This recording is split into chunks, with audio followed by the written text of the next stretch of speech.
Hello students, હવે આજે આપણે ચેપ્ટરમાં નવા સૂત્ર નવા પોઈન્ટ જોઈશું.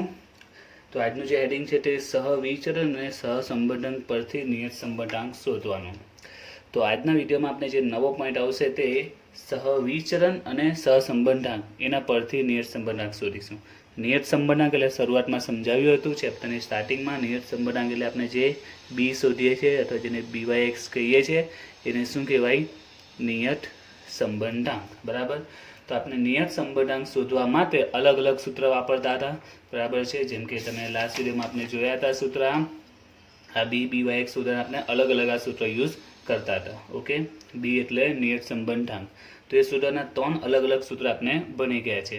તો હવે એ નિયત સંબંધાંક શોધવાના આપણે બીજા સૂત્ર જોવાના છે જે સહવિચરણ કે સહસંબંધાંક પરથી મળશે. ખ્યાલ આવ્યો? એટલે કે બીનું સૂત્ર બદલાશે, બાકીનો દાખલો જેમ છે તેમ જ ગણવાનો છે. નવો પોઈન્ટ શું આવશે કે બીનું હવે નવું સૂત્ર આપણે જોવાના છે. જે પેલા 3 સૂત્ર અગાઉ જોયા એ તો આવશે જ, પ્લસ હવે બીજા 2 નવા સૂત્ર આવશે જે સહવિચરણ પરથી મળે અને સહસંબંધાંક પરથી મળે. તો સૌથી પહેલા વાત કરીએ સહવિચરણ એટલે શું? તો અગાઉના ચેપ્ટરમાં આવી ગયું છે. સહવિચરણ એટલે કે COVXY, covariance of XY. Last chapter સહસંબંધાંકમાં આવી ગયું છે અને સહસંબંધાંક એટલે કે R. તો આ બેની મદદથી પણ આપણે બી શોધી શકીએ છીએ. ક્લિયર? તો હવે જે સૂત્ર આવશે તે સૂત્રમાં COVXY એટલે કે covariance of X and Y and સહસંબંધાંક એટલે કે R. આની મદદથી આપણે બી શોધીશું. તો એના સૂત્ર જોવાના છે. તો પહેલા વાત કરીએ સહવિચરણ પરથી શોધવું હોય તો B is equal to BYX. તો એનું સૂત્ર છે કોવેરિયન્સ ઓફ XY એટલે કે સહવિચરણ છેદમાં SX નો સ્ક્વેર. તો સિમ્પલ સૂત્ર છે કોવેરિયન્સ ઓફ XY છેદમાં SX નો સ્ક્વેર. બરાબર છે. એમાં કોવેરિયન્સ જો આપણે શોધવું હોય એનો અર્થ પહેલાં લખી દઈએ. એનો અર્થ શું થાય? સહવિચરણ. અને એનું સૂત્ર આવતું હતું જે અગાઉના ચેપ્ટરમાં આપણે જોઈ ગયા છે, sigma x minus x bar Y minus Y બાર આખાના છેદમાં m. તો આ સૂત્ર આગળ આપણે જોઈ ગયા છે, તે સૂત્ર છે. અને છેદમાં x²x, તેનો અર્થ શું થાય? એક્સનું વિચરણ. એનું પણ સૂત્ર આગળ આવતું હતું પણ આ ચેપ્ટરમાં સૂત્રની જરૂર પડતી નથી એમ. અને આમાં બીજું યાદ રાખજો, એકલું SX આપેલું હોય તો શું કહેવાય? એક્સનું પ્રવી. જે લાસ્ટ ચેપ્ટરમાં ડિટેલમાં સમજાવ્યું હતું, આનો કન્સેપ્ટ ક્લિયર કરાવ્યો હતો. વર્ગ આપે તો વિચરણ ને ફક્ત S આપે તો એ પ્રવી કહેવાય. X હોય તો Xનું ને Y હોય તો Yનું. ક્લિયર? તો આ થયું સહવિચરણ પરથી બી શોધવાનું સૂત્ર. હવે બીજું સૂત્ર છે તે એ કોના પરથી? સહસંબંધાંક એટલે કે R પરથી. તો એનું સૂત્ર છે R ગુણ્યા SY ના છેદમાં SX. R ગુણ્યા SY ના છેદમાં SX. તો R એટલે તો ખબર છે, R એટલે સહસંબંધાંક. બરાબર. અને SY અને SX તો ખબર છે, SX એ X નું પ્રવી તો SY એ Y નું પ્રવી. બરાબર છે. તો બી ના 2 સૂત્ર આવ્યા છે એ આપણે હવે યાદ રાખવાના છે. એક છે COVXY છેદમાં SX નો સ્ક્વેર અને બીજું R ગુણ્યા SY ના છેદમાં SX. મોટાભાગે આ જે દાખલા આવે છે, અગર આપણે ચેપ્ટરમાં જેટલા બી દાખલા જોયા છે એ બધા દાખલા 5 માર્ક્સના જોયા છે. અત્યાર સુધી વિડીયોમાં ચેપ્ટરમાં આપણે જેટલા બી દાખલા જોયા છે અગાઉના વિડીયોમાં એ બધા દાખલા કેટલા માર્ક્સવાળા? 5 માર્ક્સમાં પૂછાય છે. હવે આ જે દાખલા આવશે તમને 3 માર્ક્સમાં પૂછાશે. કેટલા માર્ક્સમાં? 3 માર્ક્સના દાખલામાં આ સૂત્ર યુઝ આવશે. ક્લિયર? તો હવે આપણે દાખલા સ્ટાર્ટ કરીએ જેમાં 2 સૂત્રનો યુઝ થતો હોય. બેમાંથી કયું સૂત્ર વાપરવું હવે એ પણ સમજાવવાની તમને જરૂર નથી. દાખલાની રકમ પરથી જ ખબર પડી જશે. જે સૂત્રમાં જે વિગતો છે એને લગતી માહિતી હોય ત્યાં તમારે સૂત્ર યુઝ કરવાનું. તો સ્ટાર્ટ કરીએ આજનો પહેલો દાખલો એ પ્રમાણે. દાખલા નંબર 8 આવી આપણા ચેપ્ટરમાં. નીચે આપેલ માહિતી પરથી વાયની એક્સ પરની નિયત સંબંધ રેખા મેળવો તથા x બરાબર 10 હોય ત્યારે વાયની કિંમતનું અનુમાન કરો.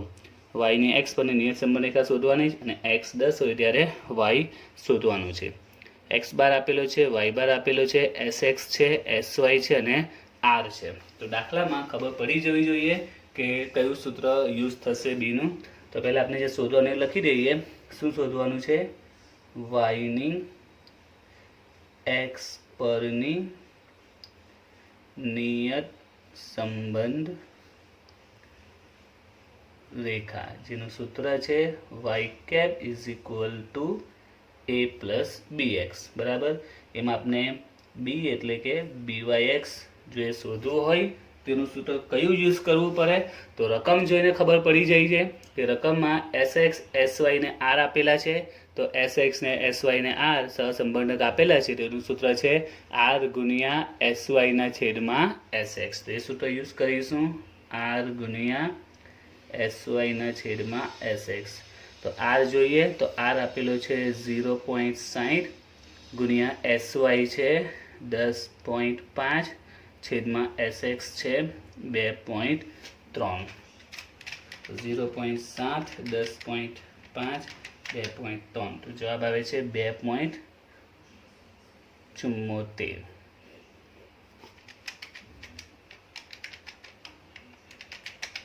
ઓકે, તો દાખલો એકદમ સિમ્પલ છે, તમને સૂત્ર પરફેક્ટલી યાદ હોવા જોઈએ. દાખલામાં ઇઝીલી 3 માર્ક્સ સરળતાથી મળી જશે. હવે એ શોધીએ. એનું સૂત્ર વાય બાર માઇનસ બી એક્સ બાર. વાય બારની વાત કરીએ, વાય બાર છે 35 માઇનસ બી 2.74 અને એક્સ બાર છે 6. તો 35 માઇનસ 2.74 ગુણ્યા 6 16.44 ને 35માંથી માઇનસ કરીએ તો જવાબ આવે 18.56. તો એ અને બી મળી ગયું આપને. હવે આપણે એને વાય કેપ શોધી કાઢીએ. નિયત સંબંધ રેખા y cap is equal to a plus b x. એની વેલ્યુ મળી આપને 18.56 પ્લસ બી 2.74 અને એક્સ એઝ ઇટ ઇઝ.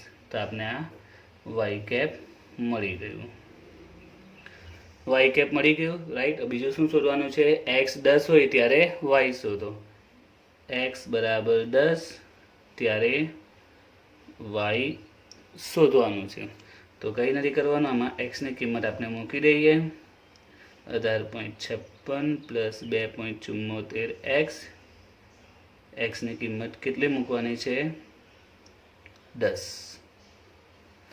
તો 2.74 ગુણ્યા 10 કરીએ તો આવશે 27.4. 18.56 પ્લસ 27.4 તો જવાબ આવશે 45.96. ઓકે, તો સિમ્પલ દાખલો છે, 3 માર્ક્સમાં પૂછાય છે. સરળતાથી આમાં 3 માર્ક્સ આપણે લઈ લેવાનો હોય છે, રાઈટ. સિમ્પલ છે, સૂત્ર ખાલી યાદ રાખવાના છે. હવે જોઈએ આગળનો દાખલો. દાખલા નંબર 9. નીચે આપેલ માહિતી પરથી વાયની એક્સ પરની નિયત સંબંધ રેખા મેળવો. ફક્ત વાયની એક્સ પરની નિયત સંબંધ રેખા શોધવાની છે. એન આપેલો છે 10, એક્સ બાર 50, વાય બાર 180, એસ એક્સ 15 અને સીઓવી એક્સ વાય છે 300. તો ખબર પડી જ જોવી જોઈએ દાખલામાં શું આપેલું છે? COV x y covariance of x y સહવિચરણ બરાબર છે આપેલું છે સહવિચરણ. તો બીનું સૂત્ર અપ્લાય થશે. તો શોધવાનું છે વાયની એક્સ પરની નિયત સંબંધ રેખા.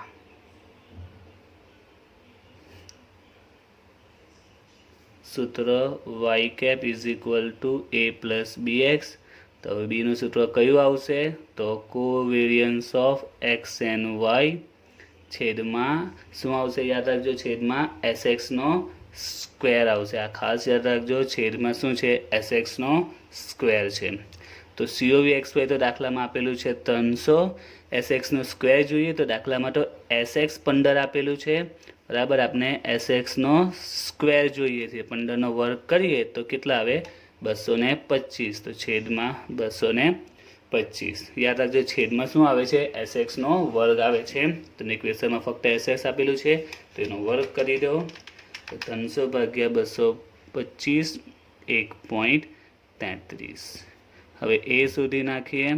વાય બાર માઇનસ બી એક્સ બાર.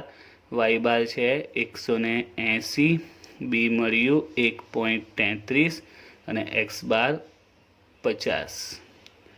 180 1.33 ગુણ્યા 50 66.5. 180માંથી માઇનસ કરીએ 113.5 એ મળી ગયું, બી મળી ગયું. હવે વાય કેપ શોધી નાખીએ. Y cap is equal to a plus b x. A 113.5, b 1.33 x. આમાં ફક્ત નિયત સંબંધ રેખા શોધવાની છે, એટલે કે વાયની એક્સ પરની નિયત સંબંધ રેખા મળી ગઈ. બીજા આગળ કંઈ પૂછેલું નથી. હવે જોઈએ આગળ દાખલા નંબર 10. નીચે આપેલ માહિતી પરથી વાયની એક્સ પરની નિયત સંબંધ રેખા મેળવો. તો ફક્ત શું શોધવાનું છે? વાયની એક્સ પરની નિયત સંબંધ રેખા. માહિતીમાં વિગત, ભાવ અને પુરવઠો આપેલો છે. અહીંયા ભાવ એ એક્સ છે અને પુરવઠો એ વાય છે. સરેરાશ આપેલી છે 50 ને પુરવઠામાં આપી છે 200. વિચરણમાં ભાવમાં 40 અને પુરવઠામાં 7,200 અને આર આપેલું 0.5.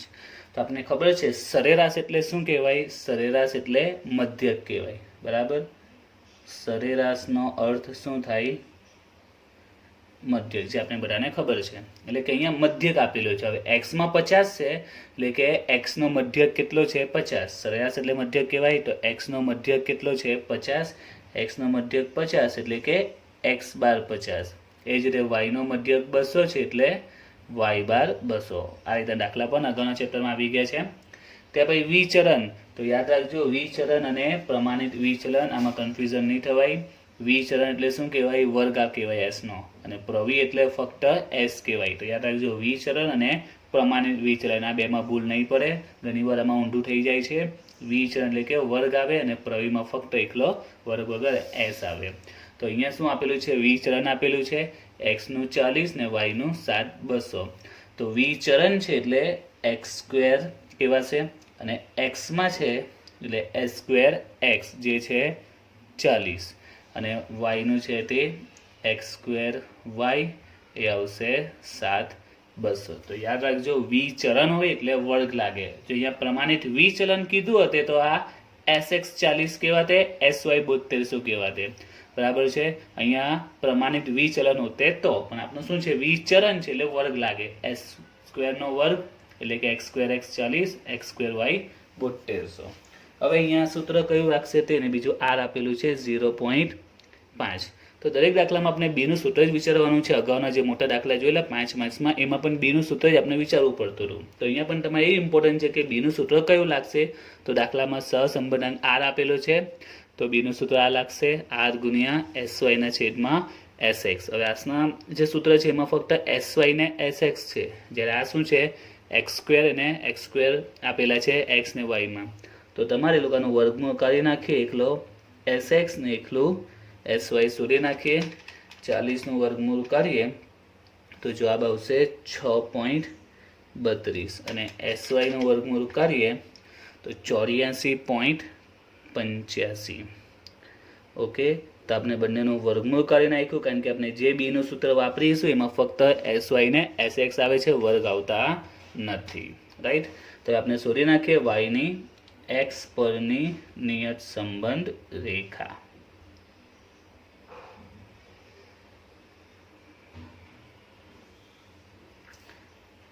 Y cap is equal to a plus b x. એના માટે પહેલાં બી શોધીએ.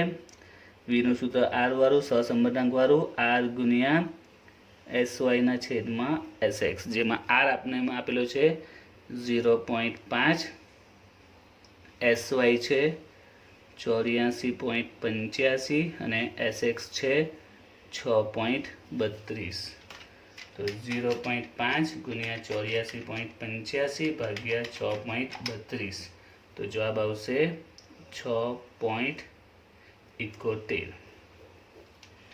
0.5 84 ગુણ્યા 0.85 ભાગ્યા 6.32. તો આર મળ્યો આપણે 6.71. સોરી, બી મળ્યો આપણે 6.71.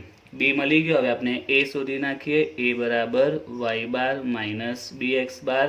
એમાં વાય બાર છે 200, બી 6.71, એક્સ બાર છે 50. 6.71 ગુણ્યા 50 તો 200 માઇનસ 335.5. હવે માઇનસ કરીએ તો જવાબ આવશે -135.5. 5। હવે વાય કેપ આપણે શોધી નાખીએ। વાય કેપનું સૂત્ર a પ્લસ bx, જેમાં આપણે a મળ્યું -135.5, b મળ્યા 6.71x। ઓકે, તો સિમ્પલ જ દાખલો છે, સૂત્ર બેઝ છે ને બધાને સંકેત પરફેક્ટ ખબર હોવી જોઈએ। હવે જો આગળ દાખલા નંબર 11, નીચે આપેલ માહિતી પરથી વાયની એક્સ પરની નિયત સંબંધ રેખા મેળવો। x બાર 30, y બાર 150, સિગ્મા xy 20100, sx નો સ્ક્વેર 45 તથા જો x બરાબર 45 હોય તો y ની કિંમતનું અનુમાન કરો। તો અહીંયા પણ y ની x પરની નિયત સંબંધ રેખા શોધવાની છે। y ની x પરની નિયત સંબંધ રેખા, તો y cap is equal to a plus bx। હવે અહીંયા આપણે b નું કયું સૂત્ર વાપરીશું? તો આ સૂત્ર પ્રમાણે કોવેરિયન્સ ઓફ xy છેદમાં sx જોઈએ। તો sx તો આપેલું છે, પણ અંશમાં કોવેરિયન્સ ઓફ xy જે દાખલામાં આપેલું નથી। આ સૂત્ર વાપરવું હોય તેના માટે sy sx ને આ જોઈએ, દાખલામાં ખાલી sx જ છે, r પણ નથી, s કંઈ પણ નથી। તો હવે અહીંયા પ્રોબ્લેમ આવે કે બંને સૂત્રને આપણે મૂકી શકતા નથી, કારણ કે એને લગતી વિગત અવેલેબલ નથી। COV xy જો શોધવું હોય તો એનું બી સૂત્ર છે x - x બાર y - y બાર ના છેદમાં n, પણ આપણી પાસે x - x બાર y - y બાર નથી અને સાથે સાથે n પણ આપેલો નથી, તો પછી શોધવું કઈ રીતે? ઓકે, બીજો એક પોઈન્ટ અહીંયા રહી ગયો છે, દાખલામાં n છે, n 8 આપેલો છે, તો n છે પણ x - x બાર y - y બાર નથી, એટલે કે આ સૂત્ર અપ્લાય થઈ શકે નહીં, n 8 છે લખવાનું રહી ગયું છે। તો અહીંયા એક પ્રોબ્લેમ આવ્યો છે કે બંને સૂત્ર આગળ શક્ય નથી, કારણ કે બંને સૂત્ર માટે અમુક વિગતો દાખલામાં આપી નથી। તો આપણી પાસે b ના બીજા પણ સૂત્ર છે, બરાબર છે, આ પણ b ના આપણે અગાઉ મોટા દાખલામાં સૂત્ર યુઝ થઈ શકે કરેલા, તો એ સૂત્ર પણ આવી શકે છે, એકવાર ચેક કરી લેવાના। તો જો 3 માંથી કોઈ સૂત્રની બધી વિગત અંદર મળે છે, તો તમે ધ્યાનથી જો તો 3 માંથી એક પણ સૂત્ર એવું નથી કે જેની બધી વિગતો અવેલેબલ હોય। જેમ કે પહેલામાં તો પોસિબલ જ નથી, બીજામાં સિગ્મા xy છે, બરાબર છે, પણ એ સિવાયની બીજી વિગતો અવેલેબલ નથી। ઓકે, એ જ પ્રમાણે યુવી વાળું તો શક્ય નથી, તો આમાં પણ 3 માંથી કોઈને સૂત્ર અપ્લાય થઈ શકે એમ નથી। તો પછી હવે કયું સૂત્ર આવશે? તો b નું હજુ એક સૂત્ર છે જે કહ્યું નથી, અત્યારે કહું છું, બરાબર છે। b નું એક બીજું સૂત્ર છે જે અગાઉના ચેપ્ટરમાં આપણે ટૂંકા દાખલામાં યુઝ કરતા હતા, બરાબર છે, એના પરથી આ સૂત્ર બનેલું છે। તો એનું સૂત્ર છે sigma xy minus n x બાર y બાર છેદમાં n ઇન્ટુ sx નો વર્ગ। તો આ સૂત્ર અગાઉ આવતું હતું, r શોધવાનું જો તમને યાદ હોય તો r શોધવાનું આવું એક સૂત્ર આપણે ગયા ચેપ્ટરમાં હતું, સહસંબંધાંકમાં સિગ્મા xy n x બાર y બાર છેદમાં n ગુણ્યા sx ગુણ્યા sy। તો આપણે ખબર છે બીજું પદ બધામાં નીકળી જાય છે, એટલે બીજું નીકળી ગયું, ફક્ત sx નો અહીંયા શું થઈ ગયો? વર્ગ થઈ ગયો છે। તો અગાઉ r નું આ જે સૂત્ર છે એના પરથી જ આ બનેલું છે। તો sigma xy minus n x બાર y બાર છેદમાં n ઇન્ટુ sx નો વર્ગ। તો b નું બીજું એક આ સૂત્ર છે, તમારે યાદ રાખવાનું છે, એટલે b ના બીજા એક્સ્ટ્રા કેટલા સૂત્ર? ટોટલ 3 સૂત્ર યાદ રાખવાના છે, આ લાસ્ટ છે, હવે બીજું નવું કોઈ સૂત્ર આવવાનું નથી આખા ચેપ્ટરમાં। તો b ના ટોટલ તમારે કેટલા સૂત્ર નવાના છે યાદ રાખવાના છે તે? તો પહેલા 3 સૂત્ર જે સમજાવેલા અગાઉના સૂત્ર બધી કઈ રીતે બને છે તે, અને બીજા 3 સૂત્ર, એટલે ઓવરઓલ b ના કુલ 6 સૂત્ર તમારે યાદ રાખવાના છે આ ચેપ્ટર માટે। બીજા કોઈ હવે સૂત્ર આવવાના નથી, ચેપ્ટરમાં જેટલા પણ સૂત્ર આવી શકે બધા આવી ગયા છે। તો હવે આપણે આ સૂત્ર મૂકીએ, કારણ કે એ સૂત્રની વિગતો છે સિગ્મા xy છે, n x બાર y બાર પણ આપેલો છે, અને છેદમાં n sx સ્ક્વેર બધી વિગતો અવેલેબલ છે। Sigma xy minus n x બાર y બાર છેદમાં n ઇન્ટુ sx નો વર્ગ।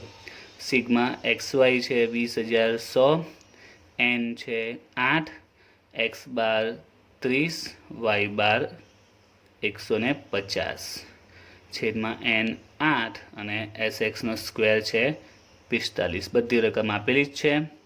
20100 માઇનસ 8 ગુણ્યા 30 ગુણ્યા 150 તો આવશે 36000, 150 30 ગુણ્યા 8 36000, અને છેદમાં 45 ગુણ્યા 8 તો આવશે 360. હવે અંશમાં બાદબાકી કરીએ. 20,100 માઇનસ 36,000 તો આવશે 15,900 છેદમાં 360. તો જવાબ આવશે 44.17.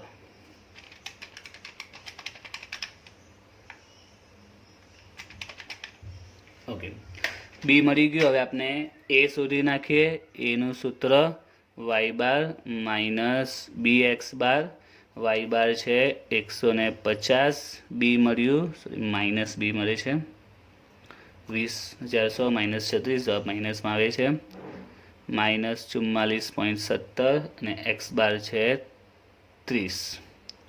150 માઇનસ 44.17 ગુણ્યા 30, સોરી માઇનસ 44.17 છે એટલે માઇનસ માઇનસ પ્લસ થઈ જશે અને 44.17 ગુણ્યા 30 1325.1. 44.17 ગુણ્યા 30 1325.1 પ્લસ 150. તો જવાબ આવશે 147.51. એ મળી ગયો, બી મળી ગયો. તો હવે વાય કેપ શોધી કરીએ. એ પ્લસ બી એક્સ. એની કિંમત 147.51 પ્લસ બીની કિંમત માઇનસ 44.17 એક્સ વત્તા ઓછા ઓછા એટલે 147.51 માઇનસ 44.17 એક્સ. હવે આપણે વાય કેપ મળી ગયો. હવે બીજો ક્વેશ્ચન છે એક્સ બરાબર 45 હોય ત્યારે વાય શોધવાનો છે.